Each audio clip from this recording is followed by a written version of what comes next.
17ویں حفاظتی تدبیر جو میں آپ کے سامنے رکھنا چاہتا ہوں وہ ہے جہاں نگاہوں کی حفاظت ضروری ہے وہیں پر ہمارے لیے اپنے زبان کی بھی حفاظت ضروری ہے۔ زبان کی حفاظت، اس سلسلے میں بہت ساری چیزیں ہیں کہ زبان کی حفاظت کا کیا مطلب ہے۔ زبان کی حفاظت کا مطلب یہ ہے، اللہ کے رسول صلی اللہ یعنی زبان کی حفاظت کا مطلب یہ ہے، میں بھی بتاؤں گا کیا ہے اس کی تفصیلات۔ پہلے اس کے تعلق سے اللہ کے رسول صلی اللہ علیہ وسلم کی ایک حدیث سن لیں۔ اللہ کے نبی صلی اللہ علیہ وسلم فرماتے ہیں، حضرت معاذ رضی اللہ تعالیٰ عنہ سے یہ حدیث مروی ہے، کہتے ہیں معاذ رضی اللہ تعالیٰ عنہ سے، وَهَلْ يَكُبُّ النَّاسِ عَلَى مَنَاخِرِهِمْ فِي النَّارِ إِلَّا حَصَائِدَ أَلْسِنَتِهِمْ۔ حضرت معاذ بن جبل رضی اللہ تعالیٰ عنہ سے اللہ کے رسول صلی اللہ علیہ وسلم نے فرمایا کہ لوگ جہنم میں اپنے منہ کے بل کیوں داخل کیے جائیں گے؟ ان کے اپنے زبانوں سے جو انہوں نے کمایا ہے اس کی وجہ سے وہ جہنم میں داخل کیے جائیں گے۔ یعنی زبان سے جو کچھ، زبانوں کی حفاظت نہ کرنے کی وجہ سے جو برائیاں زبان سے ہوتی ہیں، اس کی وجہ سے آدمی منہ کے بل جہنم کے اندر دھکیلا جائے گا۔ اس لیے زبانوں کی حفاظت ضروری ہے۔ کن کن چیزوں سے؟ آئیے میں اس کی مختصر طور پر آپ کے سامنے تفصیلی طور پر نکات میں کچھ رکھنا چاہتا ہوں۔ تقریباً 15 20 25 30 نکات میں آپ کے سامنے جلدی رکھتا ہوں تاکہ آپ اس کو سمجھ جائیں۔ نمبر 1، لا یعنی باتوں سے، فضول باتوں سے زبانوں کی حفاظت کرنا، فضول باتوں سے زبانوں کی حفاظت کرنا۔ نمبر 2، کسی بھی ناحق بات، باطل بات، غلط بات، جھوٹی بات کے اندر غور و فکر کرنا۔ ایک جھوٹی بات ہے کوئی، اس کے اندر جناب لگے ہوئے ہیں، خواہ مخواہ وقت ضائع کر رہے ہیں اور اس کے اندر غور و خوض کر کے غلط باتیں اپنی زبان سے بک رہے ہیں، ان سے اپنے زبان کی حفاظت کرنا۔ نمبر 3، تکبر اور گھمنڈ سے اپنے زبانوں کی حفاظت کرنا۔ نمبر 4، لڑائی اور جھگڑا کرنے سے اپنی زبانوں کی حفاظت کرنا۔ نمبر 6، گفتگو میں ڈینگ ہانکنے سے۔ بہت سارے لوگ ڈینگ ہانکتے ہیں، ہمارے 72 ٹرک چل رہے ہیں، ہمارا گھر فلانے بلڈنگ پہ ہے، ہمارا گھر فلانے، وہ یعنی ڈینگیں ہانکتے ہیں۔ ان تمام سب چیزوں سے جو ہے کیا کہتے ہیں بچنا، زبان کی حفاظت کرنا۔ اسی طرح سے فحش اور بے حیائی باتوں کو بکنے سے زبان کی حفاظت کرنا۔ اسی طرح سے کسی کے اوپر لعن طعن کرنے سے، لعنت بھیجنا، ان سے بھی زبانوں کی حفاظت کرنا، اور اس کی کچھ تفصیلات ہیں وہ بہرحال میں انشاءاللہ تعالیٰ پھر کبھی بیان کروں گا۔ نمبر 8، مردوں کو گالیاں دینے سے، جو مر گئے ان کو گالی گلوچ بکو، ماں بہن بیٹی سب کچھ نکالو، ان تمام سب چیزوں سے بچنا، زبان کی حفاظت کرنا۔ اسی طرح سے کسی مومن کو کافر کہنے سے اپنے زبان کی حفاظت کرنا۔ کوئی مومن ہے، صادق ہے، انہوں نے کہا کافر ہے، جی کافر ہے، غلط بات ہے، زبان کی اس سے حفاظت کرنا۔ کثرت مذاق سے زبانوں کی حفاظت کرنا، بات بات پہ ہنسی کرنا، ٹٹا کرنا، مذاق کرنا، اور جب دیکھو ہنسائیں لڑائیں، یہ تمام سب چیزیں حرام ہے، زبان سے اس کی حفاظت کرنا۔ اسی طرح سے کسی کی ہنسی اڑانے سے زبان کی حفاظت کرنا۔ کوئی آپ کے اندر سیدھا سادہ بھائی ہے، اس کا مذاق آپ اڑا رہے ہیں، جہاں دیکھو اس کی تذلیل، اس کی بے عزتی ہو رہی ہے، اس کا مذاق اڑا رہے ہیں، اس طرح سے۔ اسی طرح سے جھوٹ بولنے سے زبان کی حفاظت کرنا۔ اسی طرح سے کسی نے اگر آپ کو کوئی راز کی بات بتلا دی ہے، اس راز کی باتوں کو لوگوں کے سامنے بیان کرنے سے، کسی سے کہنے سے زبان کی حفاظت کرنا۔ راز اور بھید کی باتیں سے اپنی زبان نہیں بتانا چاہیے۔ جب کسی نے کسی بھید بتا دیا تو اس کو اپنے تک محدود رکھنا چاہیے، کسی کے سامنے نہیں بیان کرنا چاہیے۔ اللہ کے رسول صلی اللہ علیہ وسلم فرماتے ہیں کہ جو کسی کے عیبوں کو چھپا لے، ہم قیامت کے دن اللہ تبارک و تعالیٰ اس کے عیبوں کو چھپاتا ہے۔ تو عیبوں کو چھپانا یہ بہت ضروری ہے۔ رازوں کی حفاظت کرنا، رازوں کو افشا کرنے سے، پھیلانے سے، اس سے زبان کی حفاظت کرنا۔ غیبت اور چغلی لگانے سے، غیبت کرنے سے، ایک دوسرے کی برائی کرنے سے، چغلی لگانے سے، ان کی بات ادھر اور ان کی بات ادھر، آپ کے دل کی بات لے لیا، ہاں ہم نے لے لیا، اور پھر اس کے کہہ دی، اور پھر آیا وہ، اس سے اس کے دل کی بات لے لیا، دونوں میں جھگڑا لگا دینا، یہ اس سے زبان کی حفاظت کرنا۔ اسی طرح سے دوغلے پن سے اپنی زبان کو حفاظت کرنا۔ دوغلا پالیسیاں بہت چلتے ہیں، لوگ بڑے بڑے متقیوں کو ہم نے دیکھے اس میں دوغلے پالیسیاں، تم آئے تمہارے سامنے کچھ، وہ آئے ان کے سامنے کچھ، دوغلی پالیسیاں، سمجھ رہے ہیں؟ یہ حرام ہے اسلام کے اندر۔ مومن دو زبان والا نہیں ہوتا ہے، وہ ایک ہی زبان رکھتا ہے، حق بس جہاں ہو وہی ایک زبان ہوتی ہے اس کی، دو نہیں کہ تم رام با برحمن رام رام، با مسلمان اللہ اللہ، با مرحمن رام رام، دوغلی پالیسیاں لے کے چلو، حرام ہے یہ اسلام کے اندر۔ اسی طرح سے آپ کی اور آپ کے بیوی کے درمیان کی جو باتیں ہیں، جو راز و نیاز کی گفتگو ہے، پیار و محبت کی باتیں ہیں، اور جو کچھ بھی ہیں میاں اور بیوی کے درمیان کی باتیں، اسے چٹخارے لے لے کے ساتھیوں میں، دوستوں میں بیان کرنا، یہ بھی زبان، اس کی وجہ سے آدمی کو عذاب ہوگا۔ آدمی کو اس سے بچنا چاہیے کہ میاں بیوی آپس میں کسی کے بیوی یا آپس کی باتیں ادھر ادھر دوستوں میں کسی میں نہیں بیان کرنی چاہیے۔ اور یہ ہمارے نوجوانوں میں کثرت کے ساتھ یہ چیز موجود ہے، عورتوں میں بھی یہ چیز ہے اور مردوں میں بھی یہ موجود ہے۔ یہ اللہ کے رسول صلی اللہ علیہ وسلم کے زمانے میں بھی یہ چیز تھی۔ اللہ کے نبی نے جب اس سے منع فرمایا تو ایک لڑکی کھڑی ہوئی، اس نے کہا اللہ کے نبی کیا عورتوں میں بھی ایسا ہے؟ تو اللہ کے نبی نے کہا ہاں عورتوں میں بھی یہ ہے۔ تو انہوں نے کہا ہاں ہم عورتوں میں بھی یہ برائی بہت پائی جاتی ہے۔ تو یہ عورتوں میں بھی برائی پائی جاتی ہے کہ اپنی 10 عورتیں بیٹھی تو اپنے شوہر کی یہ بات، تو اس نے ایسا، تو اس نے ایسا، اس نے یہ کیا، تو دنیا بھر کی حرام فضول باتیں بنتی ہیں۔ اور یہ نوجوان بھی جو دین اسلام سے دور ہیں، جن کو تعلیم نہیں ہے دین اسلام کی، وہ بھی بیچارے بیٹھ کر کے خوب یہ حرام ہے اسلام کے اندر۔ اس سے بھی اپنے زبان کی حفاظت کرنا، اسی طرح سے گانے یہ تمام سب چیزوں سے اپنے زبان کی حفاظت کرنا، اللہ کے علاوہ کسی اور کی قسم کھانے سے اپنے زبان کی حفاظت کرنا، اسی طرح سے غیر اسلام اختیار کرنے سے کی قسم کھانے سے اپنے زبان کی حفاظت کرنا کہ اگر کوئی بات آپ کو صحیح ثابت کرنی ہوئی، اس کے لیے بجائے اللہ کا قسم کھانے کے آپ یہ قسم کھائیں کہ اگر یہ بات صحیح نہیں ہے تو میں کافر، نعوذ باللہ نعوذ باللہ۔ اللہ کے نبی نے فرمایا صلی اللہ علیہ وسلم کہ جو اس قسم کی قسم کھائے وہ پھر جس کی وہ قسم کھا رہا ہے وہ اسی میں سے ہے، نعوذ باللہ۔ یعنی کفر کی اگر قسم کھا رہا ہے تو کفر ہے۔ بعض لوگ کہتے ہیں جی اگر میں اس بات میں جھوٹا ہوں تو میں ہندو ہو جاؤں، میں کافر ہو جاؤں، میں کرسچن ہو جاؤں، میں فلانا ہو جاؤں، حرام ہے یہ۔ بعض لوگ اللہ کے علاوہ دوسروں کی قسمیں کھاتے ہیں، جی تیرے سر کی قسم، تیرے باپ کی قسم، تیرے ابا کی قسم، تیرے فلانے کی قسم، فلانے پیر کی قسم، فلانے بابا کی۔ اور یہ لیلا مجنو کی کہانیاں چلنے والے جو ہوتے نا پیار محبت میں خوب، تیرے سر کی قسم، پھٹ سے گلے پہ ہاتھ رہے، میری قسم، تیری قسم، یہ حرام ہے۔ یہ سب کیا ہے؟ یہ اسلام کو انہوں نے مسلمان ہے کھلونا سمجھا ہوا ہے۔ اب ایسے یہ قسم کھانا بہت عظیم بات ہے، بہت بڑی بات ہے، یہ کوئی معمولی بات نہ سمجھو۔ آپ قسم آپ کھا رہے ہو، یہ کوئی معمولی بات نہیں ہے۔ تو اس طرح کے کاموں سے پرہیز کرنا چاہیے۔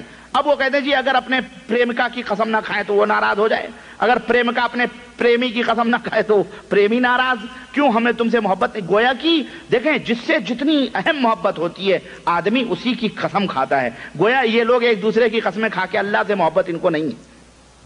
تو بھائی میرے یہ غیروں کی قسم کھانے سے آدمی کو بچنا چاہیے۔ اسی طرح سے مرغ کو گالی دینے سے، مرغا چیخا چلا رہا، کوڑو کو چلا رہا، اب اس کو گالیاں دے رہے ہیں، ہے نا، یہ ایسا چلا رہا ہے، نیند میں ڈسٹرب کر رہا ہے۔ ایسے بھی جاہل ہوتے ہیں، چل صبح تیروں کو حلال کر دیتے ہیں، بہت چلا رہا ہے۔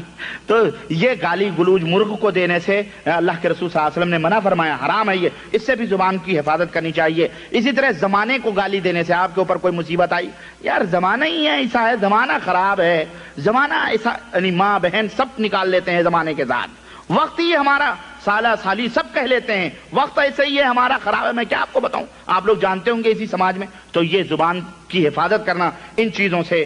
اسی طرح سے ہواؤں کو گالی دینے سے، ہے نا، بات میں کہہ دیتے ہیں یہ عجیب طرح سے چل رہی ہے، فلانی عجیب طرح سے چل رہی ہے، ڈھکانی عجیب طرح سے چل رہی ہے، گالی دے کے کہتے ہیں۔ ہواؤں کو گالی دینے سے اللہ کے رسول صلی اللہ علیہ وسلم نے منع فرمایا ہے، اس سے زبان کی حفاظت کرنا۔ اسی طرح سے بخار کو گالی دینے سے اللہ کے رسول صلی اللہ علیہ وسلم نے منع فرمایا ہے کہ بخار آ گیا، بخار کو گالی گلوچ بک رہے ہیں، یہ حرام ہے اسلام کے اندر، اس سے زبان کی حفاظت کرنا۔ اسی طرح جھوٹی گواہی دینے سے زبان کی حفاظت کرنا، جھوٹی گواہی دینا حرام ہے اسلام کے اندر، گواہی۔ اسی طرح سے کسی کو کوئی چیز دے کر کے اس کے احسان جتانے سے زبان کی حفاظت کرنا۔ کسی کو آپ نے ایک پیپسی پلا دی، کسی کو آپ نے کھانا کھلا دیا، کسی کو آپ نے کوئی قلم گفٹ اور ہدیے میں دے دیا، کسی کو آپ نے کچھ دے دیا، کسی کو آپ نے کچھ یعنی کوئی ہدیہ تحفہ دے دیا، اب اس کے اوپر بھول گئے ہم نے تم کو یہ دیا تھا، دیکھو ہم نے تو یہ دیا تھا، تم نے کیا دیا، ہم نے یہ کیا تو تم نے کیا، یہ احسان کر کے وہ احسان جتلانا، اس سے اپنے زبانوں کی حفاظت کرنا۔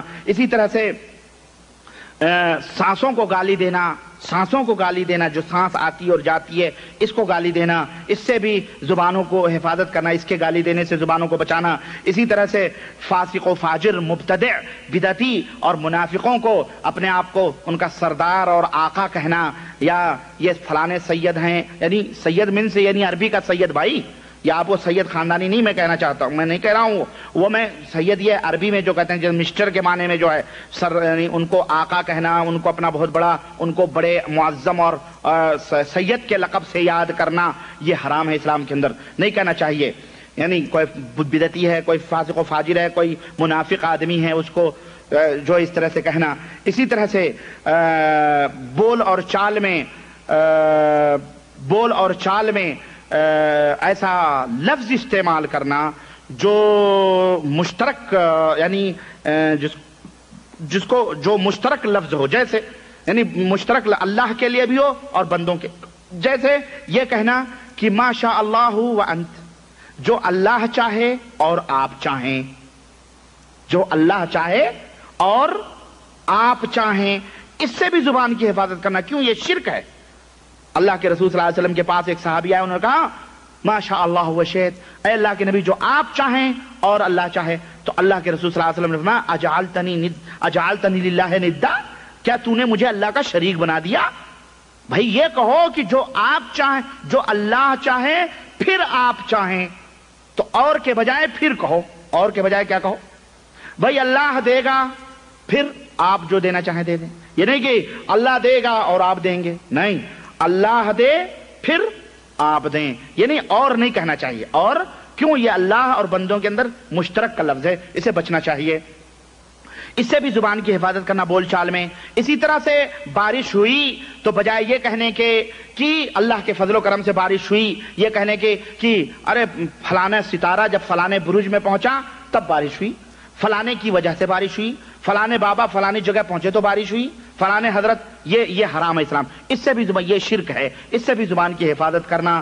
اسی طرح سے کھانے وغیرہ کو عیب لگانا، کھانا کیسا بھی ہے اس کی برائی کرنا یا اس میں عیب لگانا، اس میں یہ ہے اس میں یہ ہے۔ اب وہ کوئی چکھ وک رہا ہے کھانا تو اس میں یہ کہہ سکتا ہے کہ بھائی اس میں دال میں نمک زیادہ ہے یا نمک کم ہے، یہ عیب نہیں، لیکن کھانا وانا کھا لیا پیٹ بھر گیا تو اب کھانے کی برائی، ایسا تھا ویسا تھا، اور زیادہ تر یہ پارٹیوں میں چلتی ہے اور اس میں لوگ ملوث ہیں، خاص طور سے 11ویں اور 12ویں میں زیادہ چلتی ہے یہ چیزیں، نہیں، اس کا خاص اہتمام ہوتا ہے۔ عقیقے حقوقوں کو لوگ، عقیقہ ہے قربانی ہے، اس میں تیز وز نمک ہو جائے نا سب عقیدت محبت میں کھا لیتے ہیں، لیکن یہ برسی ورسی جو منائی جاتی ہے، تیجے دوئم 40ویں چتے پتے اور یہ کھچڑے پچڑے جو چلتے ہیں، حلوے مانڈے، اس میں خوب نمک ومک دیکھا جاتا ہے۔ اسی طرح سے 3 آدمی ہیں تو سرگوشی کرنا، 2 کو چھوڑ کر، 1 کو چھوڑ کر 2 آدمی کان میں منہ ڈال کر کے باتیں کریں، تیسرے کو چھوڑ دیں، حرام ہے، اس سے بھی زبان کی حفاظت کرنا۔ اسی طرح سے مسجدوں کے اندر کوئی چیز آپ کی غائب ہو گئی کہاں، اور آپ مسجد میں اعلان کر رہے ہیں آ کر کے کہ بھائیو میری بکری غائب ہو گئی، ہمیں بکری غائب ہوئی بھیا تو مسجد میں کیوں ڈھونڈنے آ، باہر جا کے کھیتوں تو میں ڈھونڈو، مسجد میں آ کے آپ اعلان کریں کہ ہماری بکری غائب ہو گئی ہے، تو یہ جائز نہیں ہے، اس سے بھی زبان کی حفاظت کرنا۔ اسی طرح سے اللہ کے علاوہ کسی اور کو مدد کے لیے یا فلانے حجویری المدد، یا خواجہ غریب النواز المدد، یا فلانے پیر پکن پان پٹن، یا برہنہ پیر المدد، یا ہٹھیلے شاہ المدد، یا فلانے کھٹیلے شاہ، یا کھوتے شاہ، یا دنیا بھر کا جو چلتا ہے، ان تمام لوگوں کو مدد کے لیے پکارنا، یا غوث پاک المدد، یا بابا خواجہ بندہ کے سدراز المدد، یہ تمام سب چیزیں، اس سے بھی زبان کی حفاظت کرنا، اس سے بھی زبان کی حفاظت کرنا، اللہ کے علاوہ غیروں سے مدد طلب کرنے سے بھی زبان کی حفاظت کرنا۔ تو میرے عزیزوں، اور یہ چند باتیں ہیں جن سے کہ زبان کی حفاظت ضروری ہے، سمجھ رہے ہیں؟ تب اگر اس سے آپ نے اپنے زبان کو محفوظ کر لیا تو انشاءاللہ تبارک و تعالی شیطان آپ کے اوپر راہ نہیں پا سکتا ہے۔ اور اگر ان میں سے کسی بھی چیز میں آپ داخل ہوئے نا تو پھر گئے پھر کام سے، اگر اللہ کو چھوڑ کے غیروں کو پکارا تو پھر خلاص شیطان اسی کے پیچھے لگا دے گا۔ یا آپ نے 2 آدمی بیٹھے، 1 آدمی بیٹھا ہوا، 2 آدمی آپس میں بات کر رہے ہیں، تیسرے کے دل میں شیطان آ جائے گا اور کہے گا دیکھ تیرے خلاف مارنے کے لیے یہ لوگ پلان بنا رہے ہیں، تیرے کو مار ڈالیں گے، اب وہ بھیڑ پڑا، جھگڑا ہو گیا، بھائی تم دونوں کیا باتیں کر رہے ہو، خزر پزر لگائے۔ بعض لوگ ہوتے ہیں 3 ساتھی سفر کر رہے ہیں تو بجائے ایک کے ساتھ بات نہیں کرتے، 2 خزر پزر لگائے رہے، یہ حرام ہے، اس سے یہ تمام شیطان۔ بہرحال یہ وہ طریقے ہیں جو اللہ کے رسول صلی اللہ علیہ وسلم نے، یہ وہ راستے ہیں، دروازے ہیں جو اللہ کے نبی صلی اللہ علیہ وسلم نے ہمیں بتلائے ہیں کہ ان دروازوں سے شیطان تمہارے اندر داخل ہو سکتا ہے۔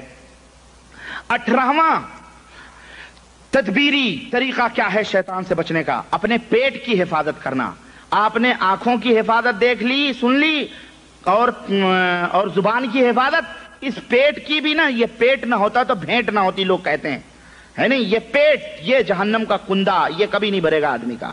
اس کی وجہ سے آدمی بہت کچھ کرتا ہے۔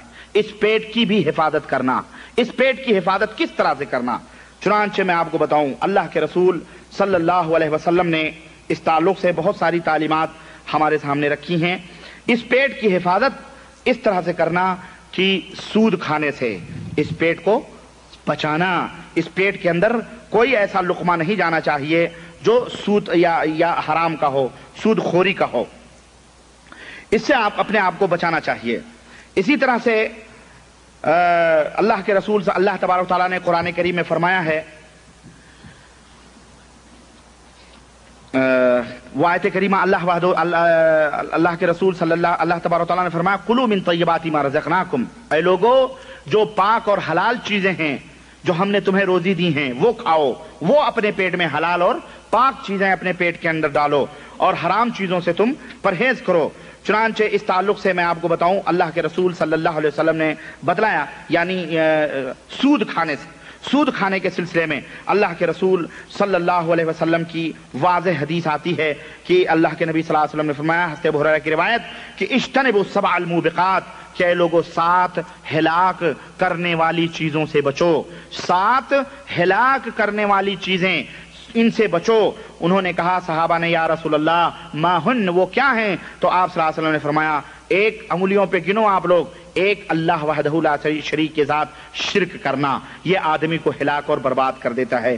دوسرا، ایسے ہی جان کو قتل کرنا جسے اللہ نے حرام قرار دیا ہے تمہارے لیے، اس کو بے گناہوں کو قتل کرنا، یہ۔ تیسرا، اکل الربا، سود کا کھانا۔ چوتھا، یتیم کے مال کو کھانا۔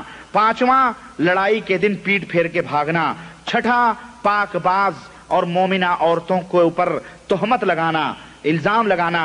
ساتواں، جو غافل مومنہ عورتیں ہیں ان سے ان کو جو ہے کیا کہتے ہیں وہ کرنا، ان کے اوپر الزام لگانا۔ تو یہ چیزیں ہیں جن سے کہ آدمی، اور چھٹا یہ جادو کرنے سے بچنا، کیونکہ یہ بھی آدمی کو ہلاک کرنے والی چیزیں ہیں۔ اسی طرح سے عبداللہ بن مسعود رضی اللہ تعالیٰ عنہ کہتے ہیں کہ لعن رسول اللہ صلی اللہ علیہ وسلم آکل الربا وموکلہ، رواہ مسلم، کہ آپ صلی اللہ علیہ وسلم نے لعنت بھیجی ہے سود کے کھانے والے پر اور سود کے کھلانے والے پر، دونوں کے اوپر اللہ کے رسول صلی اللہ علیہ وسلم نے لعنت بھیجی ہے۔ حضرت جابر رضی اللہ تعالیٰ عنہ سے مروی ہے کہ لعن رسول اللہ صلی اللہ علیہ وسلم آکل الربا وموکلہ، سود کے کھانے اور کھلانے والے دونوں کے اوپر اللہ کے رسول صلی اللہ علیہ وسلم نے لعنت بھیجی ہے۔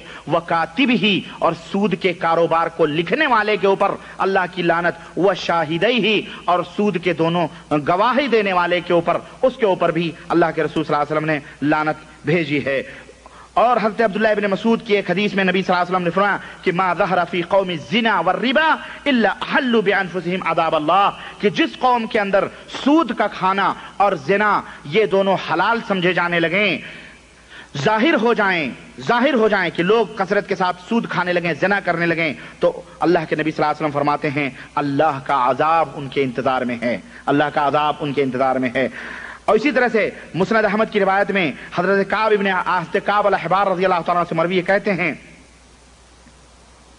کہ لأن أزني 33 زنیہ احب الی من آکل درہم ربا، کہتے ہیں کہ میں 33 دفعہ زنا کرنا پسند کرتا ہوں ایک درہم کے سود کھانے سے۔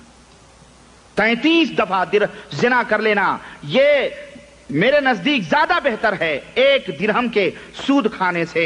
یعلم اللہ انی اکلتہ حین اکلتہ ربا، اللہ جانتا ہے جس وقت میں سود کو کھاتا ہوں۔ اسی طرح سے اس تعلق سے بہت ساری روایات میرے عزیزوں، میرے دوستوں ہیں، اور میں کیا بتاؤں آپ کو۔ غرض کہنے کا مطلب یہ ہے کہ اپنے پیٹ کو سود خوری سے بچانا۔ اور آج کثیر تعداد میں لوگ اس کے اندر ملوث ہیں۔ اگر بعض لوگ یہ کہتے ہیں ہم سود نہیں کھاتے ہیں، تو میرے بھائی آپ نہیں کھاتے ہیں تو سودی کاروبار تو کر رہے ہیں، سود کے کاروبار کے لکھنے والے کا تعاون کر رہے ہیں، آپ اس کے اوپر جو گواہی دے رہے ہیں اس کا بھی تعاون کر رہے ہیں، یہ تمام کے تمام سب حرام چیزیں ہیں۔ بعض لوگ کہتے ہیں کہ پھر ہم اس دنیا کے اندر جیے ہی نہیں، پیسے ہم کہاں رکھیں، یہ ہے وہ ہے۔ میں کہتا ہوں کہ آج تمہارے پاس جتنے پیسے نا، 1 لاکھ 2 لاکھ کا ایک چیک اپنی جیب میں رکھ لو، خلاص، ایک چیک کہیں بھی جا کے بھنا لو، یا 1 لاکھ 2 لاکھ کتنا ہوگا تمہارے پاس میرے بھائی؟ پہلے زمانے میں اتنے سونے ہوتے تھے صحابہ کے پاس، اس کو سل کے ہتھوڑوں سے توڑے جاتے تھے، آج تو وہ تمہارے پاس نصیب نہیں ہے۔ تو عزیزو، سودی کاروبار سے بہتر یہ ہے کہ آدمی کو اللہ تبارک و تعالیٰ نے اگر کچھ دیا ہے تو وہ زمینیں خرید لے، زمینیں خرید کے ڈال دے، باؤنڈری گرا دے، کل کو وہ بینکوں سے بھی زیادہ نفع اس کے اندر ملتا ہے۔ اس کے علاوہ اور بھی بہت سے طریقے ہیں سود سے بچنے کے لیے، لیکن بندے مومن سود کا 1 درہم بھی کھانا اپنے لیے گوارا نہ کرے۔ اس کے اور بھی طریقے ہیں، وہ طریقے آپ اپنائیں جو جائز ہیں اور حلال ہیں۔ ان سود سے بچیں، چاہے وہ کوئی اسلامی بینک کے نام پہ دیتا ہو اور چاہے وہ کافری بینک کے نام پہ دیتا ہو، ہرگز یہ مسلمان کے لیے جائز نہیں ہے، یہ حلال حرام ہے یہ۔ اسی طرح سے پیٹ کو سود خوری سے بچانا، اسی طرح پیٹ کو رشوت سے بھی بچانا۔ رشوت کا نام آج کل کے زمانے میں لوگوں نے تحفہ رکھا ہوا ہے کہ یہ رشوت تحفہ ہے، اور اس کے اندر ہمارے ملک اس کے اندر ملوث ہیں رشوت۔ اور جو کافر ہیں وہ تو خیر کافر ہی ہیں، وہ تو جہنم میں جائیں گی ہیں۔ جناب علی، ہمارے ملک جو جہاں مسلمان ہیں رہتے بستے ہیں، ایک مسلمانوں کا خون چوسنے سے وہ بات نہیں آتے، ہر قدم پہ رشوت۔ یہاں تک کہ اگر آپ عدالت میں جاتے ہیں، نام پکارنے والا بھی نام پکارے گا اسی صورت میں جب آپ اس کو 2 روپے پہلے دے دیں گے۔ اللہ کی قسم، عدالتوں میں 2 روپے 5 روپے مقرر ہے، وہ ہر پیش ہونے والے آدمی کا جب نام پکارے گا 2 روپے لے گا وہ، یا 5 روپے لے گا۔ اب ایک دن میں اگر ایک جج 100 آدمیوں کو دیکھتا ہے تو 5 روپے کتنے ہو گئے جناب؟ 1000 تو کھڑے اس کا ہو گیا، تنخواہ الگ سے، اور یہ تو ایک شعبہ ہے جس میں اس کو یہ مل رہا ہے۔ اس طرح کے پتہ نہیں کتنے شعبے ہیں۔ تو آج کل لوگ سرکاری محکموں میں اسی لیے گھستے ہیں اور بالخصوص دھاڑ مارتے ہیں ایئرپورٹوں پر، پھلانے پر، ڈکانے پر، تاکہ یہاں زیادہ رشوتیں ملتی ہیں، جہاں زیادہ کام ہوتا ہے وہاں زیادہ دھاڑ مارتے ہیں، اور اسی حرام کھا کر کے اپنے پیٹوں کے اندر بھرتے ہیں۔ اللہ کے رسول صلی اللہ علیہ وسلم نے لعن رسول اللہ صلی اللہ علیہ وسلم الراشی والمرتشی، رشوت دینے والے اور رشوت لینے والے دونوں کے اوپر اللہ کے رسول صلی اللہ علیہ وسلم نے لعنت بھیجی ہے۔ اور آپ نے فرمایا الراشی والمرتشی کلاہما فی النار، آپ صلی اللہ علیہ وسلم نے فرمایا رشوت دینے والا اور رشوت لینے والا یہ دونوں کے دونوں جہنم کے اندر جلیں گے۔ تو اس پیٹ کو سود سے بچانا، رشوت کھانے سے بچانا، اور تیسرا کتے کی قیمت اور حرام کا حرام، زناکاری اور بدکاری کی قیمت کھانے سے بچانا۔ ہمارے ہاں بہت سارے کتے کی خرید و فروخت کرتے ہیں، کتے بیچتے ہیں، ادھر محلے کے کتے اس کے ہاتھ بیچتے ہیں، اس کے محلے کے کتے، یا کتے کی دکانیں کھولی ہوئی ہیں جناب علی، تو یہ حرام ہے اس طرح سے کتوں کی قیمت لگا کے کھانا۔ اللہ کے رسول صلی اللہ علیہ وسلم نے اس سے چنانچہ لعنت بھیجی ہے۔ اللہ کے نبی صلی اللہ علیہ وسلم نے کتے کی قیمت کھانے والے سے اور حرام یعنی زنا کے ذریعے کمائی ہوئی رقم سے۔ ہمارے ہاں آج کل سوشل بڑے ترقی یافتہ لوگ یہ کہتے ہیں کہ جناب علی غریب عورتیں ہیں اس لیے اپنے پیٹ کے لیے وہ اپنی شرمگاہوں کے سودے کرتی ہیں۔ ایسی غربت بھی آدمی مر جائے لیکن یہ حرام کام تو کم از کم نہ کرے، بھیک مانگ کے کھا لے کچھ بھی۔ لیکن آج کل باقاعدہ اس کو تو فیشن بنا لیا گیا، بڑے بڑے ہوٹلوں میں، پارک، بڑے بڑے گھرانوں کی کالجز میں پڑھنے والی طالبہ اسٹوڈنٹس باقاعدہ فونوں پہ کال گرل کی کام کرتی ہیں جناب علی، اور ان کے لپسٹک، ان کے نخرے، ان کا بیچارہ باپ 2000 5000 کمانے والا کہاں سے دے گا؟ کہاں سے وہ لائے گا؟ اس کے پڑھائی کے پینسل تک کا کاغذ نہیں خرید پاتا، وہ کہاں سے اس کے میک اپ اور اس کے سامان یہ کہاں سے آتے ہیں؟ یہ یہی سب چیزوں سے آتے ہیں کہ باقاعدہ بڑے گھر کالج جا رہی ہیں محترمہ، کالج والج نہیں جاتی، وہ کال گرل بنے ہوٹلوں میں جا کے، بڑے بڑے 10 منزلے ہوٹلوں پہ وہاں بیٹھ کر کے کوئی فلانا ہے پھر فلانا، ان کے بستروں کی زینت بنتی ہیں۔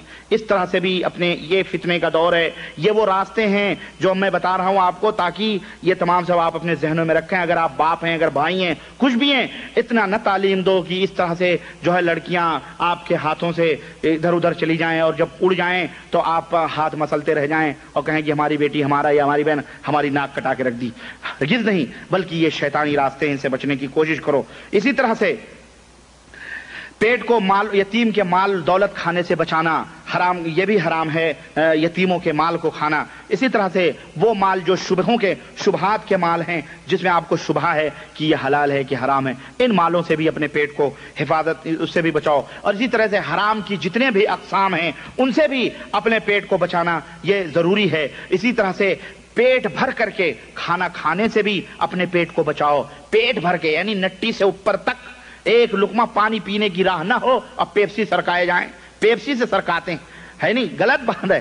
اتنا نہ کھاؤ کہ آپ کی پیپسی مدد کرے اور جناب علی وہ پانی گھسکا، نہیں۔ اللہ کے رسول صلی اللہ علیہ وسلم نے فرمایا کہ مومن جو ہے وہ ایک آنت سے کھانا کھاتا ہے اور کافر 7 آنتوں سے کھانا کھاتا ہے۔ اتنی جگہ رکھو کہ ہوا تو سانس تو کم از کم لے سکو، یا کم از کم پانی کی جگہ تو رکھو۔ اس طرح سے اللہ کے رسول صلی اللہ علیہ وسلم نے فرمایا المسلم یأکل فی معن واحد، مسلم جو ہوتا ہے وہ ایک آنت سے کھانا کھاتا ہے، والکافر یأکل فی 7 امعاء، لیکن جو غیر مسلم ہوتا ہے وہ 7 آنتوں سے کھانا کھاتا ہے، یعنی زیادہ کھانا کھاتا ہے۔ تو مسلمان کی نشانی یہ ہے کہ وہ تھوڑا کھانا کھائے، اور کافر کی نشانی یہ ہے کہ وہ زیادہ کھانا کھاتا ہے۔ کافر تو زیادہ کھانا کھانے سے بچنا چاہیے، نہیں کھانا چاہیے۔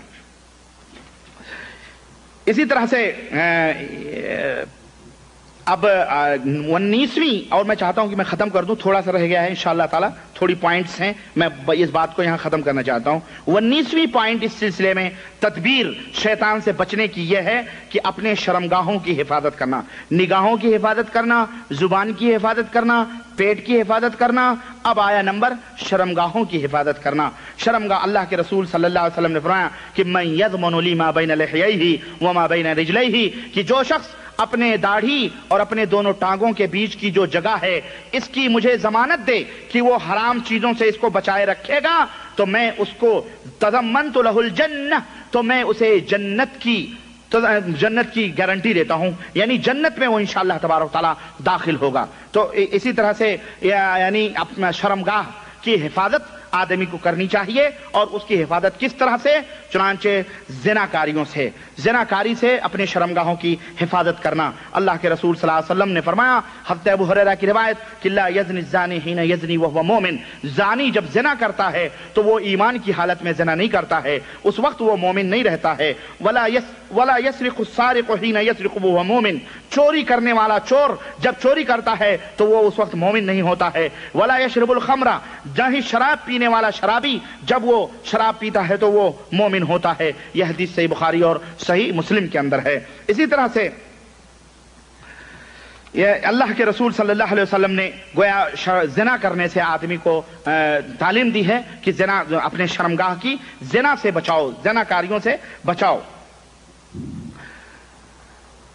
اسی طرح سے اپنے شرمگاہوں کو غیر قوم کی لواطت، غیر قوم جو قوم لوط کا طریقہ تھا اس سے بھی اب اپنے شرمگاہوں کو بچانا چاہیے۔ اللہ کے رسول صلی اللہ علیہ وسلم نے فرمایا کہ ان اخوف ما اخاف علی امتی عمل قوم لوط، کہ میں اپنی امت کے اوپر سب سے زیادہ جس بات سے ڈرتا ہوں وہ قوم لوط کا عمل ہے۔ قوم لوط وہ قوم تھی کہ اللہ وحدہ لا شریک نے اس کی زمین کو پلٹ کر کے نیچے کی اوپر، اور اوپر جہاں وہ بستے تھے اس کو اللہ تعالیٰ نے تحت الثری میں دفن کر دیا۔ اس قوم کا طریقہ کار یہ تھا کہ وہ عورتوں کو چھوڑ کر ہم جنسی کا کام کرتے تھے، یعنی آپس میں نکاح و شادیاں کرتے تھے، مرد سے غلط کام کرتا تھا۔ یہ قوم لوط کا طریقہ رہا ہے۔ تو اللہ کے رسول صلی اللہ علیہ وسلم نے فرمایا کہ یعنی میں اپنی امت کے اوپر اس چیز سے ڈرتا ہوں، تو اے لوگوں ان چیزوں سے بچو، چنانچہ حرام ہے یہ۔ یا اسی طرح سے عورت کے ساتھ شادی کرے، اس کا بھی ذکر آ رہا ہے۔ اسی طرح جانوروں سے، چوپایوں سے، جانوروں کے ذریعے سے جو ہے اپنی شہوت کو بجھانا، یہ بھی اسلام کے اندر حرام ہے، اس سے بھی اپنی شرمگاہوں کی حفاظت کرنی چاہیے۔ اللہ کے رسول صلی اللہ علیہ وسلم نے فرمایا کہ اربعۃ یسبحون فی غضب اللہ ویمسون فی سخط اللہ، 4 آدمی وہ ہیں جو صبح کرتے ہیں تو اللہ کے غضب کے ساتھ اور شام کرتے ہیں تو اللہ کے غضب کے ساتھ۔ میں نے کہا کہ من ہم یا رسول اللہ، اے اللہ کے رسول صلی اللہ علیہ وسلم وہ کون لوگ ہیں؟ تو آپ صلی اللہ علیہ وسلم نے فرمایا المتشبہون من الرجال بالنساء والمتشبہات من النساء بالرجال، کہ وہ لوگ، وہ مرد جو عورتوں جیسی شکل و صورت اختیار کریں اور وہ عورتیں جو مردوں جیسی شکل و صورت اختیار کریں، ایسے لوگ جب صبح یا شام کرتے ہیں تو اللہ کا غضب ان کے اوپر رہتا، اللہ تعالیٰ ان سے ناراض رہتا ہے۔ میرے بھائیوں کو سمجھ میں آ رہی ہے بات؟ یعنی وہ مرد جو عورتوں کی شکل و صورت اختیار کریں، عورتوں کی مشابہت اختیار کریں، اور وہ عورتیں جو مردوں کی شکل و صورت اختیار کریں.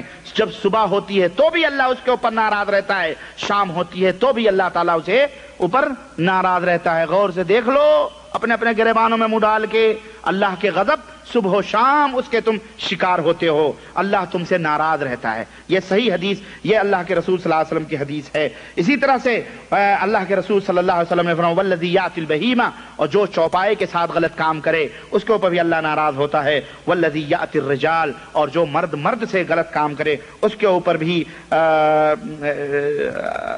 کیا کہتے ہیں، اس کے اوپر بھی اللہ تبارک و تعالیٰ ناراض رہتا ہے. یہ حدیث طبرانی اور بہقی کی ہے بسند ضعیف سند کے ساتھ.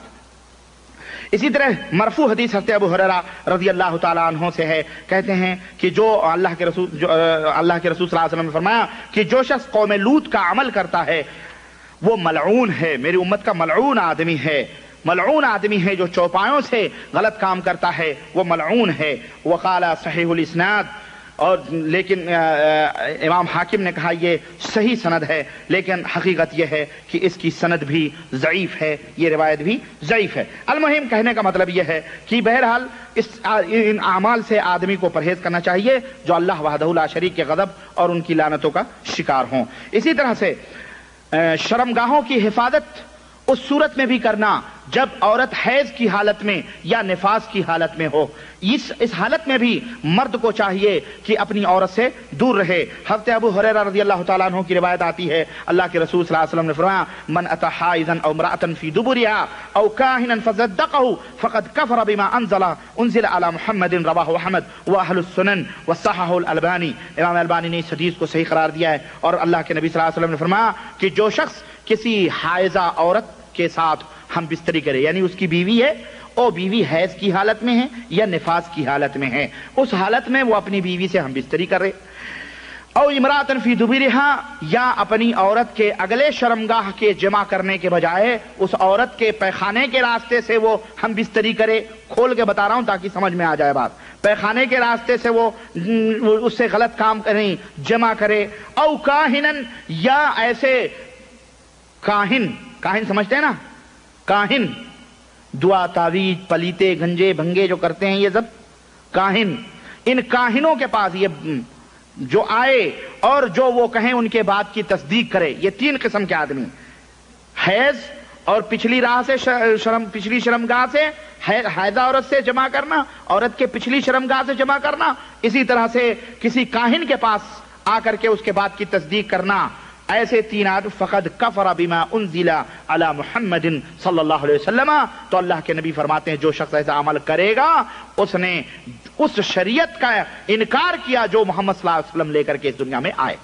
تو یہ بہت بڑا گناہ ہے. تو اس سے بھی اپنی شرمگاہوں کی حفاظت کرنا کہ اس حالت میں یا ان ایسی چیزوں سے آدمی کو پرہیز کرنا چاہیے. اسی طرح سے شرمگاہوں کی حفاظت، عورت سے نکاح کرے، اس سے بھی پرہیز کرنا چاہیے، اس سے بھی بچنا ہے. یہ اس سے بھی اپنے شرمگاہ کی حفاظت کرے. اور وہ یہ ہوتا تھا کہ عورت کے ساتھ غلط کام کرے.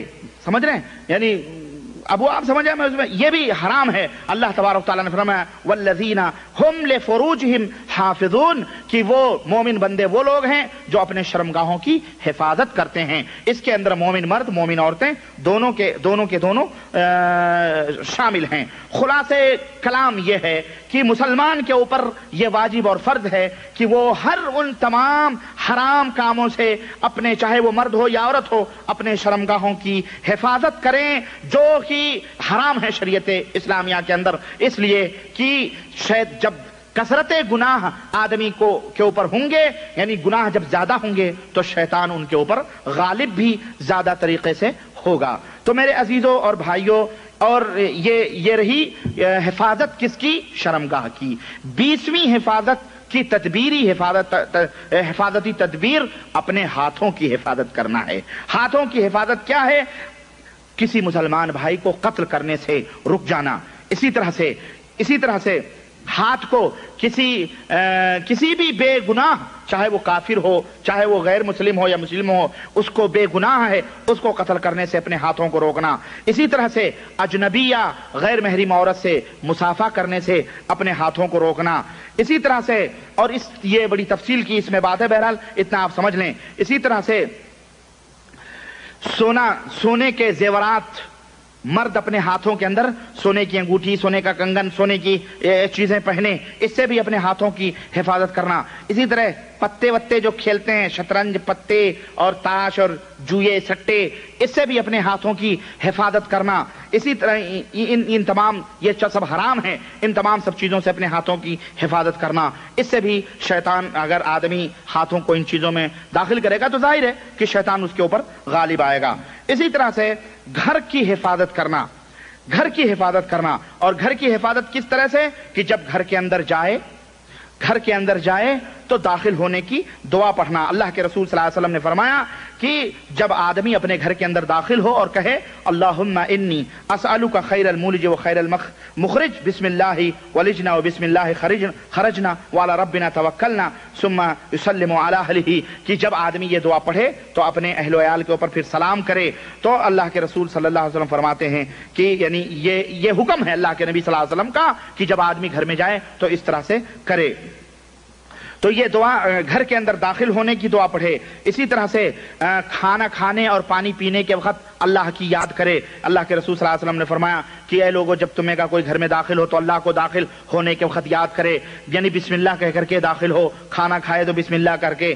شیطان کہتا ہے جب کوئی آدمی گھر میں بسم اللہ کر کے داخل ہوتا ہے اور کھانا بسم اللہ کر کے کھاتا ہے تو شیطان کہتا ہے نہ ہی آج اس گھر میں سونے کی جگہ ہے نہ کھانے کی جگہ ہے۔ اور جب آدمی بسم اللہ کر کے نہیں داخل ہوتا، بسم اللہ کر کے کھانا نہیں کھاتا، تو شیطان کہتا ہے چلو آج تو اس گھر میں کھانے کو بھی مل گیا، سونے کے لیے بھی مل گیا، تو شیطان وہ رات گھر میں گزارتا ہے۔ تو اس سے بھی آدمی کو یعنی اللہ کی یاد سے کھانا کھانے کے وقت، پانی پینے کے وقت، اسی طرح گھر میں کثرت تلاوت کرے وہ، اس سے بھی گھر محفوظ ہوتے ہیں۔ اسی طرح سے ابلیسانہ آوازوں سے گھر کو پاک و صاف رکھے، شیطانی آوازوں سے گھر کو پاک و صاف رکھے، اس سے بھی شیطان گھر کے اندر نہیں حاضر ہوتا ہے۔ اسی طرح سے کیا کہتے ہیں، گھر کے اندر فوٹو، اسٹیچو، جاندار چیزوں کی تصویریں، جو مثلاً اسٹیچو بناتے ہیں فلانے کی، یہ مورتیاں جو بناتے ہیں، ان سے بھی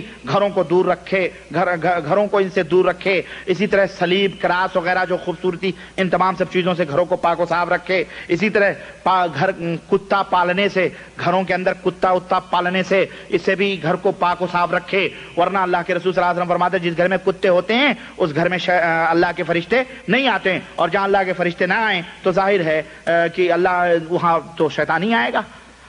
اسی طرح سے گھر کے اندر کثرت کے ساتھ نفلی نمازیں پڑھے، اس سے گھر محفوظ ہوتے ہیں۔ اسی طرح سے گھر کے اندر اچھی بات کہے، مسکرائے، یہ نہیں کہ گھر کے اندر منحوس ہو، جیسے داخل ہو اور جناب علی غصہ، توڑ پھوڑ، یہ وہ، گھر کے اندر اس کنڈیشن میں رہے اور باہر رہے تو جناب ہنستا کھیلتا رہے۔ نہیں، گھر کے اندر جو ہے آدمی ہنستا مسکراتا، بولتا چالتا اور چہل کرتے ہوئے آپس میں کھیل کود بھی کرتا رہے، گھر میں بیوی بچے ماں باپ جو ہیں سب کے ساتھ ہنسی کے ساتھ رہے، ورنہ اس سے جو ہے شیطان راہ پاتا ہے اور پوری سوسائٹی کو، پورے سماج کو، پورے گھروں کو تہس و نہس کر دیتا ہے۔ اسی طرح سے اور بھی اس تعلق سے بہت ساری چیزیں ہیں، میں انشاءاللہ تبارک تعالیٰ بتاؤں گا پھر کبھی، بہرحال ٹائم وقت ہو رہا ہے۔ کچھ تدابیر اور ہیں جو مختصر ہیں، انشاءاللہ یہ کچھ تدبیریں، اور باذن اللہ اگلی مجلس، جیسا کہ میں نے آپ کو بتلایا کہ رمضان المبارک کے بعد اب ہماری آپ کی اس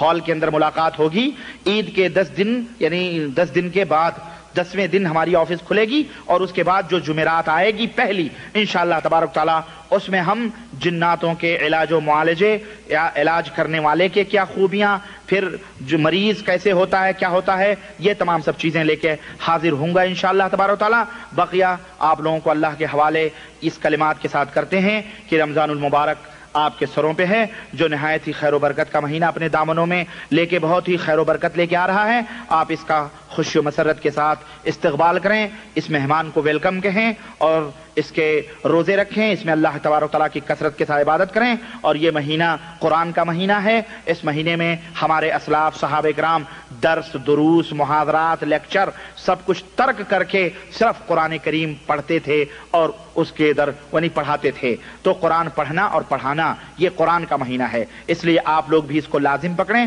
قرآن کو ختم کریں، کم از کم اس مہینے میں قرآن کو پڑھیں، قرآن کو ختم کریں، قرآن کو پڑھائیں۔ اللہ تعالی ہم سب کو نیک اعمال کی توفیق عطا فرمائے اور ہم سب کو صراط مستقیم پہ چلنے کی توفیق عطا فرمائے اور ہم سب کو اس مہینے کے تمام روزوں کو رکھنے کی توفیق عطا فرمائے اور ہم سب کو اللہ وحدہ لا شریک صحیح راستے پہ چلائے، آمین یا رب العالمین۔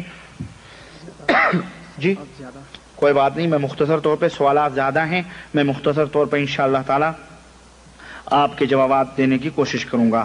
گزشتہ جمعرات کے بقیہ سوال کا جواب چاہتے ہیں، آپ کے وعدے کے مطابق ہم آپ کے منتظر ہیں۔ یہ وعدہ باذن اللہ جیسا وعدہ رہا، باذن اللہ ہم اس وعدے کو پورا کریں گے اگلے درس میں، اگلے لیکچر میں۔ ہر مہینے میں ایک جمعرات صرف سوال و جواب کی نشست رکھی جائے تو بہتر رہے گا۔ یہ آپ لوگوں کی رائے کے اوپر ہے، اگر ہر مہینے کی ایک جمعرات کو صرف سوال و جواب رکھے جائیں تو اچھی بات ہے، میں سمجھتا ہوں کوئی بری بات نہیں ہے۔ آپ لوگوں کی کیا رائے ہے؟ ٹھیک یہ تجویز ہے؟ چلو کوئی بات نہیں، باذن اللہ انشاءاللہ یہ جب پروگرام ختم ہو جائے گا ہمارا، اس کے بعد جو جمعرات آئے گی انشاءاللہ تعالی ہم اعلان کر دیں گے کہ یہ جمعرات اگلی سوال و جواب کے نشست کی رہے گی۔ آپ لوگ سوال و جواب تیار کر کے لائیے گا اور باذن اللہ جواب جیسا بھی ہمیں آئے گا دینے کی کوشش کریں گے۔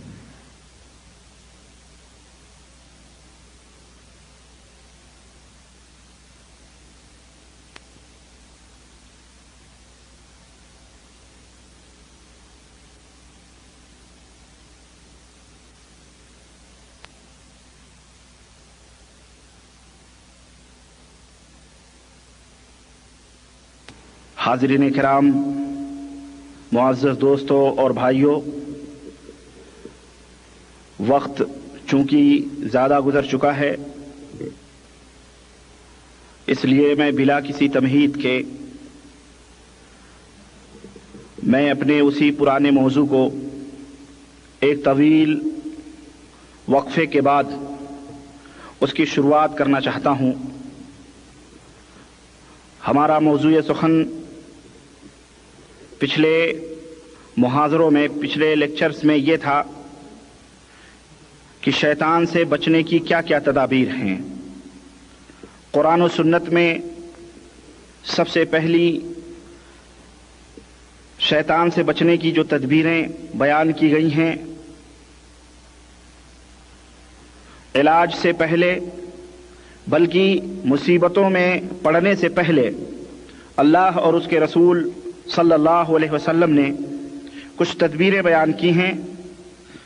چنانچہ تقریباً 21 یا 22 تدبیریں میں نے آپ حضرات کے سامنے بیان کی تھیں پچھلے لیکچر میں، اور آج میں اپنے بیان انہی تدبیروں کے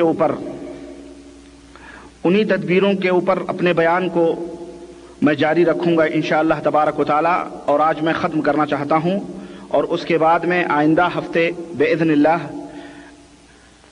علاج کی بات ہوگی، معالجے کی بات ہوگی، کیا طریقے ہیں، کیسے کسی کو اگر شیطان یا جنات نے پکڑا ہو، کسی کے اوپر سوار ہو، کیا طریقے ہیں، وہ انشاءاللہ تبارک و تعالی میں اگلے ہفتے سے اس کا آغاز کروں گا۔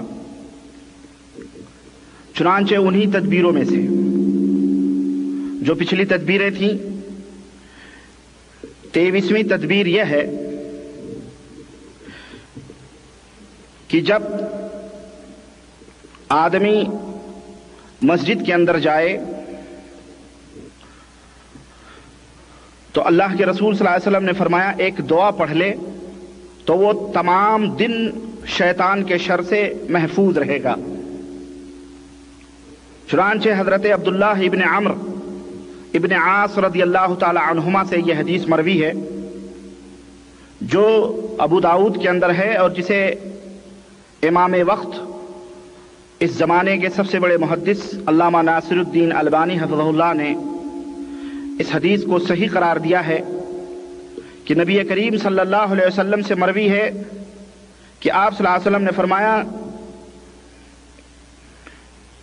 نبی کریم صلی اللہ علیہ وسلم سے حدیث مروی ہے کہ آپ صلی اللہ علیہ وسلم جب مسجد میں داخل ہوتے تھے تو آپ کہتے تھے اعوذ باللہ العظیم وبوجہہ الکریم وسلطانہ القدیم من الشیطان الرجیم۔ یہ کہنے کے بعد میں آپ صلی اللہ علیہ وسلم نے فرمایا کہ جب کوئی بندہ یہ دعا پڑھ لیتا ہے تو شیطان کہتا ہے کہ حفظ منی سائر اليوم، آج یہ مجھ سے سارے دن محفوظ رہے گا۔ وہ دعا آپ یاد کر لیں، اعوذ باللہ العظیم وبوجہہ الکریم وسلطانہ القدیم من الشیطان الرجیم۔ تو یہ ایک تدبیر ہے شیطان سے محفوظ رہنے کی۔ 24ویں تدبیر یہ ہے، حضرت ابو ہریرہ رضی اللہ تعالیٰ عنہ سے مروی ہے اور صحیح مسلم کی روایت ہے کہ آپ صلی اللہ علیہ وسلم کے پاس ایک آدمی آیا تو اس نے کہا یا رسول اللہ ما لقیت من اقرب لدغتنی البارحہ، اے اللہ کے نبی کل رات کو مجھے بچھو نے ڈنک مار دیا، بچھو نے ڈنک مار دیا۔ فقال، تو آپ صلی اللہ علیہ وسلم نے فرمایا اما لو قلت حین امسیت، اگر شام جب ہوئی تھی تو تو اگر اس وقت جب شام ہوئی تھی یہ کلمہ کہہ لیتا کہ اعوذ بکلمات اللہ التامات من شر ما خلق، یہ کلمہ اگر تو کہہ لیتا، یہ دعا پڑھ لیتا، لم تضرک، تو تجھے کوئی بچھو وغیرہ ڈنک نہ مارتے اور نہ تجھے کوئی نقصان ہوتا۔ یہ حدیث صحیح مسلم کے اندر ہے۔ اسی طرح سے ابن سنی کے اندر ایک روایت موجود ہے، کہتے ہیں کہ اللہ کے رسول صلی اللہ علیہ وسلم نے فرمایا کہ من قال اعوذ بکلمات اللہ التامات من شر ما خلق ثلاثا، جو شخص یہ کلمہ 3 دفعہ کہہ لے، لم یضرہ شیء، اسے کوئی چیز نقصان نہیں پہنچا سکتی۔ اس کی سند صحیح ہے اور ایک مسلم کی روایت میں ہے، صحیح مسلم کی ایک روایت میں ہے کہ جو بندہ کسی مقام میں اترے، کسی بستی میں، کسی شہر میں، کسی گاؤں میں، کسی قریے میں یا کسی گھر میں یا صحرا میں یا میدان میں کہیں بھی جائے اور یہ دعا پڑھے، وہ اعوذ بکلمات اللہ التامات من شر ما خلق لم یضرہ شیء حتی یرتحل من منزلہ ذلک، جب تک کہ وہ بندہ وہاں سے کوچ نہ کر جائے جب تک اسے کوئی چیز نقصان نہیں پہنچا سکتی۔ تو یہ تدبیریں ہیں اللہ کے رسول صلی اللہ علیہ وسلم نے اپنے ماننے والوں کو، اپنی امت کے لوگوں کو بتلائی ہیں۔ 25ویں تدبیر یہ ہے کہ اللہ کے رسول صلی اللہ علیہ وسلم نے فرمایا، حضرت عثمان ابن عفان رضی اللہ تعالیٰ عنہ اس حدیث کے راوی ہیں کہ ما من عبد یقول فی صباح کل یوم ومساء کل لیلۃ، کہ جو بھی بندہ روزانہ صبح کو اور شام کو یہ دعا پڑھ لے، کون سی دعا؟ بسم اللہ الذی لا یضر مع اسمہ شیء فی الارض ولا فی السماء وهو السمیع العلیم 3 مرات، 3 دفعہ یہ دعا پڑھ لے، لم یضرہ شیء، اسے کوئی چیز نقصان نہیں پہنچا سکتی ہے۔ یہ حدیث ترمذی کی ہے اور علامہ البانی حفظہ اللہ نے اس حدیث کو صحیح قرار دیا ہے۔ تو یہ تدبیر اللہ کے رسول صلی اللہ علیہ وسلم کی ہے۔ اسی طرح سے ایک اور تدبیر اللہ کے نبی صلی اللہ علیہ وسلم نے 26ویں تدبیر یہ بتلائی ہے کہ جب کوئی بندہ بسم اللہ کر لیتا ہے تو شیطان کے شر سے محفوظ ہو جاتا ہے۔ چنانچہ حضرت امیہ ابن مخشہ رضی اللہ تعالی عنہ کہتے ہیں کہ کان رسول اللہ صلی اللہ علیہ وسلم جالسا ورجل یاکل، کہ رسول اللہ صلی اللہ علیہ وسلم کھانا کھا رہے تھے اور آپ صلی اللہ علیہ وسلم بیٹھے ہوئے تھے اور ایک آدمی کھانا کھا رہا تھا، اس نے بسم اللہ نہیں کہا، یہاں تک کہ تھوڑا سا کھانا جب باقی بچا اور اس نے آخری لقمہ اٹھایا تو اس نے کہا بسم اللہ اولہ و آخری، بسم اللہ اولہ و آخری، فضحک النبی صلی اللہ علیہ وسلم، تو آپ صلی اللہ علیہ وسلم ہنسنے لگے اور آپ نے فرمایا کہ شیطان اس کے ساتھ کھانا کھا رہا تھا، لیکن جب اس نے بسم اللہ پڑھ لیا تو جتنا کھایا تھا وہ تمام سب الٹ دیا، اس نے قے کر دیا۔ یہ روایت ابو داؤد کی ہے لیکن علامہ البانی حفظہ اللہ نے اس کی سند کو ضعیف قرار دیا ہے۔ لیکن اسی سے ملتی جلتی ایک دوسری روایت حضرت عائشہ صدیقہ رضی اللہ تعالیٰ عنہ سے مروی ہے، وہ کہتی ہیں کہ نبی کریم صلی اللہ علیہ وسلم نے فرمایا کہ جب کوئی تم میں کا کھانا کھائے تو بسم اللہ پڑھ لیا کرے، جب تم میں کا کوئی کھانا کھائے بسم اللہ پڑھ لیا کرے، لیکن اگر وہ بھول گیا اور بیچ میں اس کو یاد آیا تو وہ کہے کہ بسم اللہ اولہ و آخرہ، بسم اللہ اولہ و آخرہ۔ یہ حدیث ترمذی میں ہے اور امام ترمذی نے اس کو صحیح اور حسن قرار دیا۔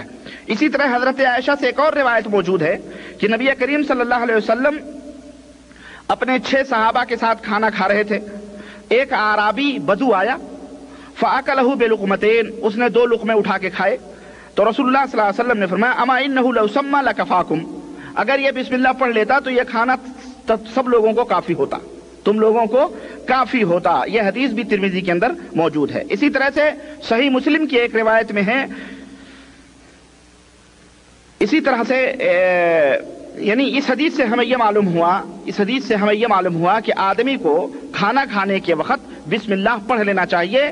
اگر وہ بسم اللہ نہیں پڑھتا ہے اور بھول گیا تو بیچ میں وہ بسم اللہ کم از کم پڑھ لے، ورنہ شیطان اس کے ساتھ کھانے میں شریک ہوتا ہے۔ اور ہر مسلمان کے لیے یہ مناسب ہے کہ اٹھتے بیٹھتے کوئی چیز اٹھائے بسم اللہ کہے، کوئی چیز رکھے بسم اللہ کہے، کھڑا ہو تو بسم اللہ کہے، اس میں برکت ہوتی ہے اور شیطان اس سے دور بھاگتا ہے۔ آج بہت سارے لوگ اس بسم اللہ سے غافل ہیں، بسم اللہ کی برکت سے غافل ہیں، اور وہ لوگ جو ہے مصیبتوں میں ملوث ہو جاتے ہیں۔ گرم پانی زمین کے اوپر ڈال دیا، بسم اللہ نہیں کہتے، شیطان کو تکلیف ہوتی ہے، الٹا اس کے اوپر سوار ہو جاتا ہے۔ غرض کی چھوٹی چھوٹی چیزیں ہیں یہ دعائیں، لیکن یہ آدمی کی سیفٹی اور حفاظت کے لیے تدبیر اللہ کے رسول صلی اللہ علیہ وسلم نے بتلائی۔ اسی طرح سے 29ویں تدبیر یہ ہے کہ جب کسی کو جمائی آئے تو اللہ کے رسول صلی اللہ علیہ وسلم نے فرمایا، حضرت ابو ہریرہ سے روایت ہے کہ اللہ تبارک و تعالیٰ چھینک کو پسند فرماتا ہے اور جمائی کو ناپسند کرتا ہے، اس لیے جب تم میں سے کسی کو چھینک آئے تو ہر مسلمان کا یہ حق ہے کہ اب اس کے چھینک کا وہ جواب دے۔ لیکن اگر کسی کو جمائی آئے تو اللہ کے رسول صلی اللہ علیہ وسلم نے فرمایا ہے کہ اسے چاہیے کہ اسے دبائے، جمائی کو کوشش کر کے اسے دانتوں سے دبائے، اس لیے کہ جب وہ منہ کھولتا ہے تو شیطان اس کو دیکھ کر کے ہنستا ہے۔ یہ حدیث بخاری کے اندر ہے۔ تو آدمی کو چاہیے کہ جب جمائی آئے تو اپنے جمائی کو دبائے، کوشش کرے اس کے دبائے، لیکن اگر منہ کھلے تو ایک دوسری روایت میں ہے کہ اپنے ہاتھ کو اپنے منہ کے اوپر رکھ لے، کیونکہ شیطان ہنستا ہے۔ بہت سارے لوگ جب جمائی آتی ہے تو کہتے ہیں اللہ اکبر، لا الہ الا اللہ، اللہ اکبر، سبحان اللہ، اس طرح کی دعائیں پڑھتے ہیں۔ کوئی دعا جمائی کے وقت ثابت نہیں ہے۔ جب چھینک آتی ہے تو الحمدللہ کہنا چاہیے، لیکن اکثر و بیشتر مرد ہوں کہ عورتیں ہوں، یہاں تک کہ ہم گھروں میں اپنے بچوں کو بھی نہیں سکھاتے ہیں، اس وقت الحمدللہ نہیں کہتے۔ جہاں اللہ کے نبی نے حکم دیا وہاں نہیں کہتے، اور جہاں حکم نہیں ہے وہاں جمائی میں کہتے ہیں اللہ اکبر، لا الہ الا اللہ، اور پتہ نہیں لا حول ولا قوت الا باللہ، اس طرح کی دعائیں پڑھتے ہیں۔ بھئی اللہ کے نبی صلی اللہ علیہ وسلم سے ایسی کوئی دعا ثابت اس وقت نہیں ہے۔ ہاں چھینک کے وقت الحمدللہ اور چھینک کا جواب دے یرحمک اللہ، اور پھر جس نے چھینکا وہ کہے یہدیکم اللہ ویصلح بالکم، یہ جواب ہے۔ اور اسی طرح سے حضرت عبداللہ ابن عباس رضی اللہ تعالیٰ عنہ سے مروی ہے کہ رسول اللہ صلی اللہ علیہ وسلم نے فرمایا کہ طہروا هذه الاجساد طہرکم، شیطان وضو کرنے سے بھی دور بھاگتا ہے۔ آدمی جب باوضو رہتا ہے تو شیطان آپ سے قریب نہیں آ سکتا ہے۔ اللہ کے رسول صلی اللہ علیہ وسلم نے فرمایا کہ اے لوگو، اپنے اس جسم کو پاک و صاف رکھو، اللہ تمہیں پاک و صاف رکھے گا، اللہ تمہیں پاک و صاف رکھے گا۔ فإنه ليس من عبد يبيت طاهرا، اس لیے کہ نہیں ہے کوئی بندہ مگر یہ کہ وہ پاک و صاف ہو کے رات گزارتا ہے، یعنی باوضو ہو کے رات گزارتا ہے، تو اس کے بسترے میں یا اس کے قریب ہی ایک فرشتہ مقرر کر دیا جاتا ہے۔ جب کوئی بندہ باوضو پاک و صاف ہو کر کے رات اس کو سوتا ہے تو اس کے قریب، اس کے بسترے میں اس کے بالکل قریب ایک فرشتہ مقرر کر دیا جاتا ہے۔ تو رات کے وقت کوئی گھڑی ایسی نہیں گزرتی ہے مگر وہ فرشتہ اللہ تعالیٰ سے دعا کرتا ہے اور کیا کہتا ہے کہ اللہم اغفر لعبدک فإنہ بات طاہرا، اے اللہ اپنے اس بندے کو معاف کر دے اس لیے کہ یہ پاک و صاف ہو کر کے رات گزار رہا ہے۔ تو کتنی بڑی فضیلت ہے۔ ہمیں چاہیے کہ ہم اس حدیث کے اوپر عمل کرتے ہوئے اب آئندہ زندگی کے اندر جب بھی سوئیں تو سونے سے پہلے وضو بنا لیا کریں، پاک و صاف ہوں، یعنی کہ ناپاک ویسے ہی استنجا لگا ہوگا ایسے ہی جا کر کے، اور استنجا لگا ہے کپڑے ناپاک ہیں اور آپ وضو بنا کر کے سوئیں اور سوچیں کہ اس کا ثواب ملے گا۔ ناپاک لوگوں کے پاس فرشتے نہیں آتے ہیں. معلوم ہے نا آپ کو, ناپاک جو ہوتا ہے اس کے پاس فرشتے نہیں آتے ہیں. اسی لیے پاک و صاف ہو گئے, باوضو ہو کے سو گے تو ایک فرشتہ مقرر ہوگا اور رات بھر اللہ تعالیٰ سے وہ ہر گھڑی دعا کرے گا. یہ حدیث طبرانی کے اندر ہے اور اس کی سند جید ہے. اور ایک اور تدبیر میں آپ کو بتاؤں, اللہ کے رسول صلی اللہ علیہ وسلم کی ایک حدیث میں آتا ہے کہ آدمی کو شیطان کی مشابہت نہیں اختیار کرنی چاہیے. شیطان کی مشابہت نہیں اختیار کرنی چاہیے. شیطان کی مشابہت کیا ہے آئیے میں آپ کو بتاتا ہوں. چنانچہ آدمی کو چاہیے, ہر مسلمان کو, کہ داہنے ہاتھ سے کھانا کھائے اور داہنے ہاتھ سے پانی پیے, اس لیے کہ یہ شیطان کا کام ہے کہ وہ بائیں ہاتھ سے کھانا کھائے, بائیں ہاتھ سے پانی پیے. حضرت عبداللہ ابن عمر رضی اللہ تعالی عنہما سے روایت ہے, کہتے ہیں کہ رسول اللہ صلی اللہ علیہ وسلم نے فرمایا کہ لا یاکلن احدکم بشمالہ, تم میں کا کوئی بھی اپنے بائیں ہاتھ سے کھانا نہ کھائے, ولا یشربن بہا, اور نہ ہی بائیں ہاتھ سے پانی پیے, فإن الشیطان یاکل بشمالہ ویشرب بہا, اس لیے کہ شیطان بائیں ہاتھ سے کھانا کھاتا ہے اور بائیں ہاتھ سے پانی پیتا ہے. یہ حدیث صحیح مسلم کے اندر ہے. تو اس میں اگر کوئی بندہ بائیں ہاتھ سے پانی پیتا ہے, بائیں ہاتھ سے کھانا کھاتا ہے, تو وہ شیطان کی مشابہت اختیار کرتا ہے.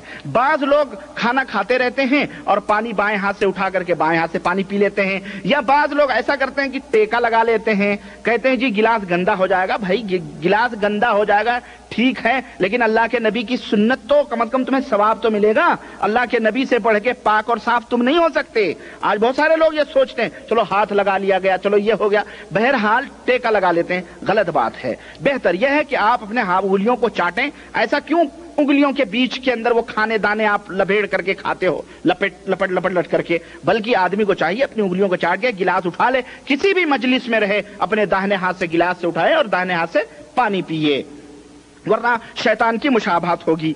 اسی طرح سے کوئی بھی چیز کسی کو دے یا کوئی بھی چیز کسی سے لے تو داہنے ہاتھ سے لے. بعض لوگوں کی عادت ہوتی ہے, اب پانی بھی دے رہے ہیں تو بائیں ہاتھ سے دے رہے ہیں, لو بھائی ارے بھائی داہنے ہاتھ سے دے دیں, کیوں نہیں دے رہے ہیں داہنے ہاتھ سے؟ ارے بھائی اس میں کھانا ہونا لگا ہے, ذرا برا لگے گا سامنے والے کو. مسلمان کو اگر جاہل ہے تو بات الگ ہے, اس کو پتہ نہیں اللہ کے نبی صلی اللہ علیہ وسلم کی کیا سنتیں ہیں, لیکن اگر مومن ہے تو اس کو پتہ ہے کہ داہنے ہاتھ سے دینے میں کوئی خباب نہیں, بلکہ یہ تو بہت اچھی بات ہے, بھلے اس کے ہاتھوں میں کھانے لگے ہیں. سمجھ رہے ہیں نا, کوئی آدمی کوئی چیز دے رہا ہے تو جناب علی فوراً بائیں ہاتھ بڑھا دیتے ہیں, غلط بات. اپنے بچوں کو بھی, اپنی بیویوں کو بھی, اپنی عورتوں, اپنے گھر میں سب کو یہ تربیت دیجیے کہ نہیں, کوئی بھی چیز دینی ہو تو داہنے ہاتھ سے.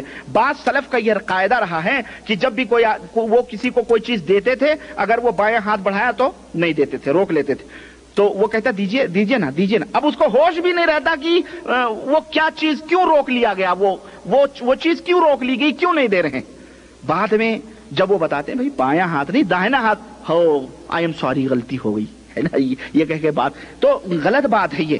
داہنے ہاتھ کو بڑھائیے, داہنے ہاتھ سے دیجیے اور داہنے ہاتھ سے لیجیے, اس لیے کہ شیطان کسی چیز کو بائیں ہاتھ سے دیتا اور بائیں ہاتھ سے لیتا ہے. حضرت ابو ہریرہ رضی اللہ تعالیٰ عنہ کی حدیث کہتے ہیں کہ رسول اللہ صلی اللہ علیہ وسلم نے فرمایا کہ لا یأکل احدکم بیمینہ, آدمی کو اپنے داہنے ہاتھ سے کھانا چاہیے اور داہنے ہاتھ سے پانی پیا جائے چاہیے. ولیاخذ بیمینہ, اپنے داہنے ہاتھ سے لینا چاہیے. ولیعطی بیمینہ, اور داہنے ہاتھ سے دینا بھی چاہیے, اس لیے کہ شیطان بائیں ہاتھ سے کھاتا ہے, بائیں ہاتھ سے پیتا ہے, بائیں ہاتھ سے لیتا ہے اور بائیں ہاتھ سے دیتا ہے. یہ حدیث ابن ماجہ کے اندر ہے اور اس کی سند صحیح ہے. اسی طرح سے آدمی کو چاہیے کہ آدھا سورج اور آدھا سائے میں نہ بیٹھے, بیٹھنا ہو تو مکمل سائے میں بیٹھے, چھاؤں میں بیٹھے, اور بیٹھنا ہو تو مکمل دھوپ میں بیٹھے, اس لیے کہ شیطان کی مجلس ہوتی ہے وہ کون سی, آدھا دھوپ آدھی چھاؤں, آدھی دھوپ آدھی چھاؤں, یہ شیطان کی مجلس ہوتی ہے. آپ کو حیرت لگتی ہوگی یہ کون سی بات ہے کہ آدھی دھوپ آدھی چھاؤں, ہاں وہ شیطان کی مجلس ہوتی ہے. چنانچہ حضرت ابو عیاض رضی اللہ تعالیٰ عنہ سے مروی ہے کہ ایک صحابی رسول صلی اللہ علیہ وسلم تھے, تو نبی کریم صلی اللہ علیہ وسلم نے ان سے کہا, انہوں نے کہا کہ نہا ان یجلس الرجل بین الضحی والظل, اللہ کے نبی صلی اللہ علیہ وسلم, اس صحابی کہتے ہیں اللہ کے نبی صلی اللہ علیہ وسلم نے آدھی چھاؤں آدھی دھوپ میں بیٹھنے سے منع فرمایا ہے. اور فرمایا کہ وہ مجلس الشیطان، وہ شیطان کی مجلس ہوتی ہے۔ یہ روایت مسند احمد کے اندر ہے اور اس کی سند بھی جید ہے۔ تو اس حدیث سے ہمیں معلوم ہوا کہ آدمی کو چاہیے کہ بیٹھے تو مکمل چھاؤں میں بیٹھے، نہیں تو بیٹھے تو مکمل دھوپ میں بیٹھے، آدھی چھاؤں آدھی دھوپ میں نہیں بیٹھنا چاہیے۔ ہو سکتا ہے شیطان کی مجلس ہے اور تم بیٹھو، تمہارے اوپر شیطان لپٹ جائے، تمہارے اوپر سوار ہو جائے، تمہیں خبر نہ ہو۔ اسی طرح سے آدمی کو نہایت ہی سکون اور اطمینان اور وقار کے ساتھ چلنا چاہیے، کھانا چاہیے، پینا چاہیے، اٹھنا چاہیے، بیٹھنا چاہیے، اور ہر چیز میں تأنی ہونی چاہیے، یعنی سکون اور اطمینان ہونی چاہیے۔ ورنہ جلد بازی میں جلدی جلدی کھانا کھا رہا ہے، جلدی جلدی نہا رہا ہے، جلدی جلدی حمام جا رہا ہے، جلدی جلدی باہر آ رہا ہے، جلدی جلدی یہ کام، جلدی، جیسے یہاں سعودیوں کی عادت ہے، سرعہ یلا سرعہ یلا سرعہ، ہر چیز میں جلدی۔ اللہ اکبر، کوئی بھی کام ہو، کھانا کھاؤ یلا سرعہ، یہ بھائی یہ ذرا نیٹ بورڈ پہ یلا سرعہ، ہر چیز میں جلدی جلدی۔ اللہ کے رسول صلی اللہ علیہ وسلم نے فرمایا، ترمذی کی روایت کہ الاناۃ من اللہ، اطمینان اور سکون یہ اللہ کی صفت ہے، یہ اللہ کا عمل ہے۔ والعجلۃ من الشیطان، اور جلد بازی یہ شیطان کا کام ہے۔ اب اتنا بھی آدمی کو جلد بازی نہ کرنا چاہیے کہ وہ کام بگڑ جائے، نہ ہی اتنی سستی کرنی چاہیے کہ جناب عالی اگر ایک نٹ بولٹ کسنا ہو تو جناب پتہ چلے کہ آپ نے دوپہر کر دی صبح سے، ہے نا، یا آپ کو کوئی کام دیا جائے تو پتہ چلے کہ جناب عالی آپ بڑے ہی انات سے، بڑے ہی یعنی وہ وقتی فوت ہو جائے، اور ٹرین چھوٹ جائے آپ کی، جناب اسی سست رفتاری میں نپے تلے پاؤں رکھ رہے ہیں آپ، اور ٹرین کھڑی ہے جا رہی ہے، اور کہنے نہیں درمیانہ روی اختیار کریں، نہ زیادہ جلدی کریں اور نہ زیادہ ہی سستی کریں، بلکہ اناعت کہتے ہیں درمیانہ روی کو، بالکل ہی اطمینان اور وقار کے ساتھ۔ اسی طرح سے تواضع اور انکساری، شیطان کے اندر تواضع اور انکساری نہیں ہوتی ہے، تواضع اور انکساری کرنی چاہیے۔ غرور، گھمنڈ، تکبر اور بڑ اور لمبی لمبی چھوڑنا، لمبی لمبی ہانکنا، اور اپنے دوسروں کے سامنے اپنے آپ کو بڑا ظاہر کرنا، یہ شیطان کا کام ہے، یہ مسلمان مومن کا کام نہیں ہے، اس لیے کہ کبر یہ شیطان کی صفت ہے۔ اللہ تبارک و تعالیٰ نے قرآن میں فرمایا وَإِذْ قُلْنَا لِلْمَلَائِكَةِ اسْجُدُوا لِآدَمَ فَسَجَدُوا إِلَّا إِبْلِيسَ، جب ہم نے فرشتوں سے کہا سجدہ کرو آدم کا تو تمام فرشتوں نے سجدہ کر لیا، الا ابلیس، سوائے ابلیس کے، ابا واستکبر، اس لیے کہ اس نے تکبر کیا، انکار کیا، وَكَانَ مِنَ الْكَافِرِينَ، اور وہ تو تھا ہی کافروں میں سے۔ تو تکبر، غرور، گھمنڈ اور بڑائی، یہ تمام سب چیزیں شیطانی عمل ہیں، یہ مومنوں کے کام نہیں ہیں۔ اسی طرح سے اسراف، فضول خرچی نہیں کرنی چاہیے، تبذیر نہیں کرنی چاہیے، بے جا طور پہ آپ مال کو خرچ کر رہے ہیں، بے جا طور پہ آپ جو ہے فالتو میں کپڑے خرید رہے ہیں، یہ خرید رہے ہیں، اور دنیا بھر یعنی آپ کی ضرورت سے زائد چیزیں خریدنا۔ بعض لوگوں کی عادت ہوتی ہے، پیسہ جیب میں ہے، چلو بھائی یہ خرید لو، وہ چلو وہ خرید لو، فالتو میں کوئی ضرورت نہیں رہتی، لیکن لا کے اس کو کیا کہتے ہیں، شو روم سجا رہے ہیں۔ کیا کر رہے ہیں؟ شو روم سجا رہے ہیں، فالتو پیسے ہیں، وہ فالتو چیزیں ہیں جو تم خرید رہے ہو، کیونکہ یہ تبذیر ہے اور یہ شیطانی عمل ہے۔ اور بعض عورتوں کی بھی فطرت ہوتی ہے، عادت ہوتی ہے، شوہر کو تنخواہ ملی، جیبوں کے اوپر نظر پڑی، چلو مارکیٹ چلتے ہیں، کیا کرنا ہے، وہ بچے کے لیے یہ لینا ہے، اس کے لیے جوتی، سب کچھ موجود ہے، سب کچھ، نہیں کچھ نہ کچھ خریدنا ہی خریدنا ہے، غلط بات ہے بھائی۔ وہ پیسے کی حفاظت کرو، اس پیسے کو رکھو، حق کام کے اندر خرچ کرو۔ حضرت عبداللہ ابن مسعود تبذیر یعنی فضول خرچی کی تعریف کرتے ہیں، کہتے ہیں کہ فضول خرچی کس کو کہتے ہیں، چنانچہ حضرت عبداللہ ابن مسعود کہتے ہیں الانفاق فی غیر حق، بغیر کسی فائدے کے ناحق طور پر پیسوں کو خرچ کرنا، یہ اسراف یعنی تبذیر کہلاتا ہے۔ اور اسی طرح سے حق چیزوں میں، جائز چیزوں میں پیسے روپے خرچ کرنا یہ تبذیر نہیں کہلاتا ہے۔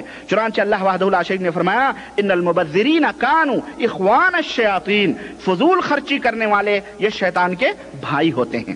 مبذرین کانوا اخوان الشیاطین، فضول خرچی کرنے والے یہ شیطان کے بھائی ہوتے ہیں۔ تو یہ تمام سب چیزیں فضول خرچی کی ہیں۔ چنانچہ آدمی جب فضول خرچی کرتا ہے تو گویا وہ شیطان کی مشارکت کرتا ہے، شیطان جو ہے کیا کہتے ہیں، شیطان فضول خرچی کرتا ہے اس لیے وہ بھی کرتا ہے۔ اب یہ فضول خرچی جو ہے نا، چاہے گھر کے اندر ہو، چاہے بسترے میں ہو، چاہے کپڑے میں ہو، چاہے کھانے میں ہو، چاہے پینے میں ہو، چاہے سواری میں ہو، چاہے کسی بھی چیز میں ہو، میں یہ نہیں کہتا کہ آپ اچھے سے اچھا نہ کھائیں، اچھے سے اچھا نہ پہنیں، اچھے سے اچھا نہ کریں، کریں، سب کچھ اچھا کریں، لیکن فضول خرچی، ناحق طور پر دس بسترے آپ کے صرف اپنے رکھے ہوئے ہیں، بیکار کی چیزیں، فالتو چیزیں نہیں کرنی چاہیے۔ اسی طرح سے شبہے کے ایک اور تدبیر یہ ہے کہ شبہے کے مقامات پر نہیں کھڑنا چاہیے، جہاں آپ کی عزت اور آبرو خطرے میں پڑے، جہاں پر کھڑا ہونا آپ کی عزت کو نقصان پہنچا سکتا ہے، آپ کی عزت کو خطرہ لاحق ہو سکتا ہے۔ شراب کی دکان کے پاس آپ کھڑے ہیں، اب وہاں سے کسی نے نظر پڑی، ارے فلانے مولانا صاحب کو ہم نے شراب کی دکان کے دروازے پہ دیکھا تھا، ارے بھائی، اور کم از کم یہ شبہے کے مقامات۔ اسی طرح غلط جگہوں پہ بےحیا لوگوں کی، غلط لوگوں کی سوسائٹیوں کے سامنے کھڑے ہوں، غلط لوگوں کی صحبتوں میں سے بھلے آپ گزر گئے، ارے فلاں صاحب کو ہم نے فلانی گلی میں دیکھا تھا، بھائی وہ وہاں کھڑے تھے، کیا کر رہے تھے اس گلی میں؟ اس گلی میں تو شریف لوگ نہیں جاتے، اس میں تو سب برے لوگ جاتے ہیں۔ تو ایسی شبہے کی جو جگہ ہے، فلانے صاحب کو میں نے شیروانی پہن کے سینما ہال کے سامنے دیکھا تھا، بھائی شبہے کی جگہ ہے، مت کھڑے ہو۔ تو جہاں شبہے کی جگہیں ہیں، شبہے کے مقامات ہیں، جہاں عزت و آبرو کو خطرہ ہے، وہاں نہیں کھڑا ہونا چاہیے۔ چنانچہ ایک حدیث اور کیوں؟ اس لیے کہ شیطان جو ہے نا، شیطان ہمیشہ اس میں رہتا ہے کہ کسی طرح سے شریف آدمی کو، مومن آدمی کو ذلیل کریں، کسی بھی ذلیل کریں۔ اور اس سلسلے میں آپ جہاں بھی حرام کاریاں، بدکاریاں یا حرام کی چیزیں ہیں، آپ سوچ لیں، ہم نے تو مختصر طور پہ ایک اشارہ دیا ہے کہ بری جگہوں سے نہیں ٹھہرنا چاہیے۔ چنانچہ حضرت صفیہ رضی اللہ تعالیٰ عنہ جو حضور صلی اللہ علیہ وسلم کی زوجہ محترمہ ہیں، وہ کہتی ہیں کہ میں نبی کریم صلی اللہ علیہ وسلم کے پاس آئی آپ کی زیارت کرنے کے لیے، آپ ٹیک لگائے ہوئے بیٹھے تھے، تو میں نے آپ کی زیارت کی اور میں نے آپ سے گفتگو کی، اور گفتگو کر کے میں جانے لگی۔ فقام معی لیقلبنی، تو اللہ کے رسول صلی اللہ علیہ وسلم میرے ساتھ کھڑے ہوئے تاکہ مجھے اللہ کے رسول صلی اللہ علیہ وسلم گھر کے دروازے سے باہر کر دیں، مجھ کو۔ وکانا مسکنھا فی دار اسامہ بن زید، تو اسامہ جو تھے، حضرت کہتے ہیں کہ حضرت صفیہ رضی اللہ عنہ کہتی ہیں کہ اس وقت ہمارا جو گھر تھا وہ اسامہ بن زید کے گھر میں تھے ہم لوگ۔ تو جب نبی کریم صلی اللہ علیہ وسلم نے ان کو چھوڑا کہ جاؤ، تو اسی وقت دو آدمی اس راستے سے گزر رہے تھے، دو آدمی اس راستے سے گزرے انصاری میں سے۔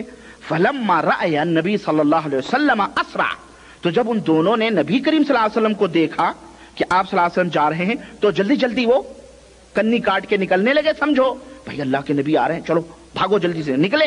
فقال النبی صلی اللہ علیہ وسلم علی رسلکما، تو اللہ کے نبی نے انہیں آواز دی اور فرمایا بھائی ٹھہرو، ذرا ٹھہرو، انہا صفیہ بنت حیی، لوگوں ٹھہرو، یہ جو جا رہی ہیں یہ صفیہ بنت حیی میری بیوی ہیں۔ قالا، تو ان دونوں صحابی انصاری صحابہ نے کہا سبحان اللہ یا رسول اللہ، تعجب سے سبحان اللہ یا رسول اللہ، سبحان اللہ اللہ کے نبی۔ اب یہ بھی بتانے کی چیز ہے کیا؟ ہم یعنی کہنے کا مطلب کیا ہم کوئی شک ہو سکتا ہے؟ کیا کسی چیز کی ہم کو شبہ ہو سکتا ہے؟ اس کی کیا ضرورت ہے اللہ کے رسول کہنے کی؟ قالا، تو آپ صلی اللہ علیہ وسلم نے فرمایا ان الشیطان یجری من الانسان مجری الدم، شیطان آدمی کی رگوں میں خون کی طرح دوڑتا ہے۔ فخشیت ان یقذف فی قلوبکما شیئا، تو میں ڈرا کہ کہیں شیطان تمہارے دلوں میں کوئی وسوسہ نہ پیدا کر دے، کوئی شبہ نہ ڈال دے۔ اتنی رات کو اللہ کے نبی کے گھر سے کون سی عورت نکلی ہے نقاب پہن کے، پردہ اوڑھ کر کے؟ سمجھ میں آ رہی بات کی نہیں؟ دیکھیں وہ نبی تھے، وہ سید البشر ہیں، سید ولد آدم ہیں، وہ سید الانبیاء ہیں، لیکن آپ دیکھ رہے ہیں احتیاط کا تقاضا، احتیاط دیکھیں، شبہے کا مقام تھا، اللہ کے نبی نے وضاحت کر دی بھائی ایسی چیز ہے۔ تو آپ بھی کہیں اگر غلط جگہ پہ کھڑے ہو نا، اور کوئی آپ کا معتقد، کوئی آپ کا شناچہ گزرے اور شبہ ہو، تو اس کو بتا دیں بھائی میں یہاں کچھ کام سے آیا تھا، آپ یہ نہ کچھ سوچیں کہ میں اس کام کے لیے آیا تھا جہاں میں کھڑا ہوں غلط جگہ پہ، ایسی بات نہیں، میں فلانے کام سے آیا تھا۔ تو اس حدیث سے ہمیں یہ معلوم ہوا کہ آدمی کو بچنا چاہیے تمام ان شبہات کے مقامات اور شبہات کی چیزوں سے۔ اور اسی طرح سے تدبیروں میں سے، شیطان سے بچنے کی تدبیروں میں سے ایک تدبیر یہ ہے کہ اللہ وحدہ لا شریک کے ذکر کو، اللہ کی یاد کو، ہمیشہ اللہ کو یاد کرنا چاہیے، سوتے وقت، جاگتے وقت۔ اور اس کی تفصیلات ہیں، میں آپ کے سامنے بیان کروں، سوتے وقت، جاتے، ایک ایک حدیث میں اس سلسلے میں آپ کو بیان کر کے اپنی بات میں ختم کرنا چاہتا ہوں۔ چنانچہ حضرت عائشہ رضی اللہ تعالی عنہا کہتی ہیں کہ نبی کریم صلی اللہ علیہ وسلم جب بسترے میں اپنے آتے تھے تو آپ اپنی دونوں ہتھیلیوں کو جمع کرتے تھے، یعنی دونوں ہتھیلیوں پہ یہ دعا پڑھتے تھے۔ کون سی دعا؟ آپ صلی اللہ علیہ وسلم قل هو اللہ پڑھتے تھے، قل اعوذ برب الفلق پڑھتے تھے، اور اسی طرح سے قل اعوذ برب الناس پڑھتے تھے، اور پڑھ کے پھونک کر کے اپنے پورے جسم کے اوپر اس کو ہاتھ کو پھیرتے تھے، اپنے سر پر، اپنے پورے جسم پر، اور یہ عمل 3 دفعہ کرتے تھے۔ یہ عمل کتنی دفعہ کرتے تھے؟ 3 دفعہ کرتے تھے۔ اسی طرح سے حضرت حذیفہ رضی اللہ تعالیٰ عنہ سے یہ حدیث مروی ہے، کہتے ہیں کہ جب اللہ کے رسول صلی اللہ علیہ وسلم بسترے میں آتے تھے تو کہتے تھے، یہ دعا پڑھتے تھے، کون سی؟ بِاسْمِكَ اللَّهُمَّ أَمُوتُ وَأَحْيَا، بِاسْمِكَ اللَّهُمَّ أَمُوتُ وَأَحْيَا۔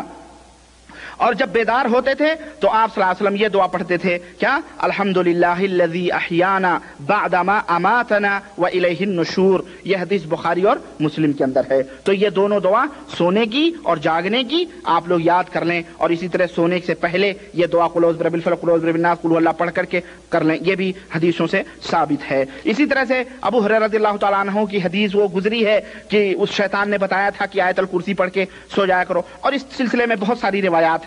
مختصر میں نے یہ سونے کی دعا، اور یہ گویا سونے کے وقت بھی ایک مومن اللہ وحدہ لا شریک کو یاد کرتا ہے، اور جب بیدار ہوتا ہے جب بھی اللہ کو یاد کرتا ہے۔ اسی طرح سے رات کو کبھی نیند کھلے، رات کو کبھی آنکھ کھلے تو اللہ کے رسول صلی اللہ علیہ وسلم نے حضرت عبادہ بن صامت سے حدیث مروی ہے کہ کہتے ہیں کہ نبی کریم صلی اللہ علیہ وسلم نے فرمایا کہ جو شخص رات کو بیدار ہو، رات کو اچانک کبھی نیند کھلی اور یہ کلمہ پڑھے، یہ دعا پڑھے، کون سی دعا؟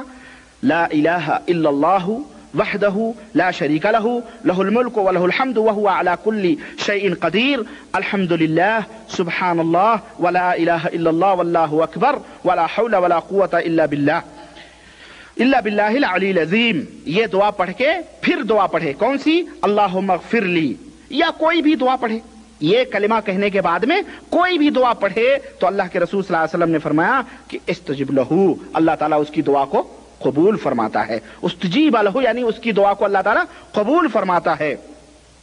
اور اگر وضو کر کے وضو کیا اور نماز پڑھ لی تو اللہ تعالیٰ اس کو قبول فرماتا ہے۔ یہ حدیث بخاری کے اندر موجود ہے۔ اسی طرح سے آدمی کو، تو اس حدیث سے ہمیں معلوم ہوا کہ رات کو کبھی نیند بیدار ہو تو لا الہ الا اللہ وحدہ لا شریک کی پوری دعا جو بتائے یہ آدمی کو پڑھنا چاہیے، اس کا اجر اور اس کا ثواب ملتا ہے۔ اسی طرح سے کوئی گھبراہٹ کا موقع آیا، پریشانی جس کو کہتے ہیں کہ اچانک کسی مصیبت کا آپ کو سامنا پڑا، کسی حادثے کا، آگ لگنے کا، یا کوئی بھی پیر پھسلنے کا، یا کوئی بھی یعنی جس میں آپ مصیبت محسوس کر رہے ہیں، اگر اس طرح کا کوئی حادثہ آپ کو لاحق آیا تو اس وقت کیا کرنا چاہیے؟ حضرت عبداللہ ابن عمرو ابن عاص رضی اللہ تعالیٰ عنہ کہتے ہیں کہ اللہ کے رسول صلی اللہ علیہ وسلم ہمیں کچھ کلمات سکھاتے تھے مصیبتوں کے وقت، اور وہ کلمات کیا تھے کہ اعوذ، یہ دعا تھی، اعوذ بکلمات اللہ التامہ من غضبہ وشر عبادہ ومن ہمزات الشیطان وَأَن يَحْضُرُونَ۔ یہ دعا اللہ کے رسول صلی اللہ علیہ وسلم پڑھتے تھے۔ یہ حدیث ترمذی کی ہے اور یہ حدیث حسن ہے۔ اسی طرح سے گھر سے جب آدمی نکلے، دکان کے لیے، سفر کے لیے، کہیں بھی گھر سے باہر نکلتا ہے تو اسے چاہیے کہ دعا پڑھ کے نکلے، اور وہ دعا کیا ہے؟ اب دیکھیں گے اللہ کے نبی صلی اللہ علیہ وسلم نے کتنی تدبیریں بتلائی ہیں شیطان سے بچنے کی اور سیفٹی کی، اپنی حفاظت کی، کہ آدمی محفوظ رہتا ہے۔ آج ہمارے ماحول میں، ہمارے معاشرے، ہمارے سماج میں ان دعاؤں سے کون واقف ہے؟ نہ کوئی بتلاتا ہے بندے خدا کو، زیادہ سے زیادہ ایک کتاب چھاپ دی اور جناب علی تقسیم کر دیا، جس کو توفیق ہوئی یاد کیا، جس کو نہیں توفیق ہوئی نہیں یاد کیا، اور یاد بھی کیا تو بھول جاتے ہیں۔ دنیا داری میں کون پڑھتا ہے؟ الا من رحم اللہ، الا ایک اللہ جس کے اوپر رحم فرمائے۔ چنانچہ گھر سے نکلتے وقت اللہ کے رسول صلی اللہ علیہ وسلم نے فرمایا، حضرت انس کی روایت جو ابو داؤد اور ترمذی کے اندر موجود، اور علامہ البانی نے اس حدیث کو صحیح قرار دیا، کہتے ہیں کہ جو شخص گھر سے نکلتے وقت یہ دعا پڑھے، اللہ کے نبی نے فرمایا کہ جو شخص گھر سے نکلتے وقت یہ دعا پڑھے، کون سی؟ کہ بسم اللہ توکلت علی اللہ لا حول ولا قوة الا باللہ، بسم اللہ توکلت علی اللہ، بسم اللہ توکلت علی اللہ لا حول ولا قوة الا باللہ۔ جب یہ دعا وہ پڑھ لیتا ہے، یقال لہ، تو اس سے کہا جاتا ہے بس اب اس کے لیے یہ دعا کافی ہے، یہ ہر شر سے محفوظ کر دیا گیا، اور اس کو جو ہے اس کو ہدایت کی گئی سیدھے راہ کی، یعنی سیدھی راہ پہ یہ چلے گا اب، اور شیطان اس سے دور ہو جاتا ہے۔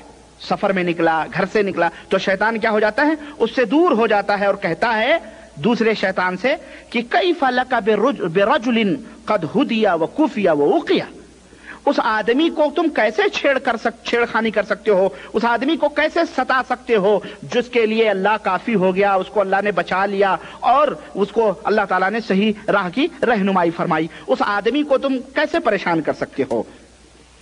تو گھر سے نکلنے کی یہ دعا ہے۔